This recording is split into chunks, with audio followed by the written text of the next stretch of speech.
Davao, La Union hanggang Nagilian, La Union at Nagilian, La Union hanggang San Juan, La Union. Layo ng proyektong ito na paikli ng oras ng biyahe mula Rosario, La Union hanggang San Juan, La Union mula sa 1.5 oras patungong 40 minutes na lang.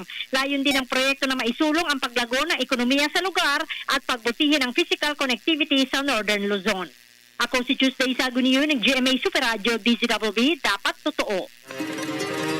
Ang bayan kong Pilipinas, lupain ng ginto't bulaklak, pag-ibig na sa kanyang palad, nag-alay ng ganda't dilag. Ako po si Karen Santa Cruz, magba 24 oras na po.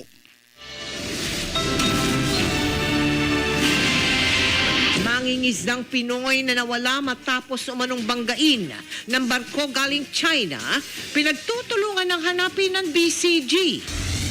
Kadete sa Maritime Academy sa Laguna, patay matapos umanong isa lang sa ehersisyo ng kanyang senior cadet bilang parusa.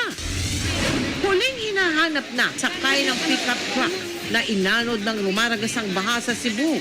Natagpuan ding wala ng buhay. Pangulong Marcos sinagot ang pag-alma ng kampo ni Kibuloy sa pabuya sa magngunguso sa pastor. Magpakita siya. I question his motives. Tapos naman ang pagdalaw ng mga apo ng mga Aquino na sina Josh at Bimby kay First Lady.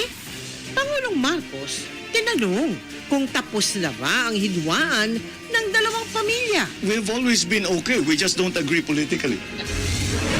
Bamban Mayor Go ipinaaresto dahil sa hindi muling pagsipot sa Senate hearing.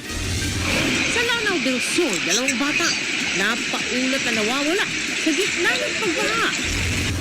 Maria Rivera, maladyosa ang figure ng rumampa sa isang beauty at fitness competition. At Billy Crawford, sinagot ang mga aligasyong gumagamit daw siya ng droga. I have nothing to hide. Live mula sa GMA Network Center, 20 taon nang nakatutok. 24 oras. Magandang gabi po, Luzon, Visayas at Mindanao.